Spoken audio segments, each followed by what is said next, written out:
Hinalang tulak naman ng droga patay matapos daw manlaban sa mga pulis sa Santa Maria, Bulacan. At isang dating pulis, sundalo at 2 iba pa patay rin sa buy-bust operation sa Ginobatan, Albay. Yan at iba pang mainit na balitang probinsyang hatid ni Katrina Son. Patay ang isang dating pulis, isang aktibong sundalo at 2 iba pa sa buy-bust operation sa Ginobatan, Albay. Kinilala ang dating pulis na si Fernando de los Reyes Rigo, habang ang sundalo naman ay si Private First Class Joel Cerdan Codores.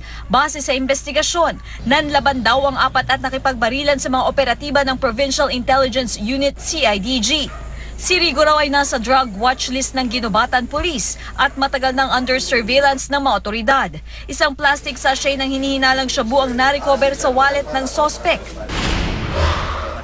Sa Santa Maria, Bulacan, patay ang isang hinihinalang tulak ng droga matapos makipagbarilan din umano sa mga pulis. Nakatunog umano ang sospek na si Christopher Yap alias Macmac na pulis ang kanyang pinagbentahan ng shabu, kaya nakipagbarilan siya sa mga otoridad.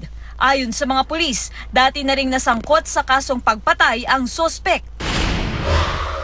Arestado sa Bontoc Mountain Province ang isang lalaki dahil sa umano'y dala niyang marijuana. Kinilala ang sospek na si Philip Joseph Sanchez Kipit, residente ng Parañaque City. Naharang si Kipit sa isang checkpoint sa Kalinga, Bontoc Road.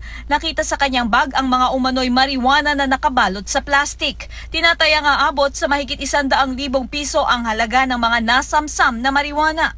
Tumangging magbigay ng pahayag ang sospek na nahaharap sa kasong paglabag sa Comprehensive Dangerous Drugs Act of 2002.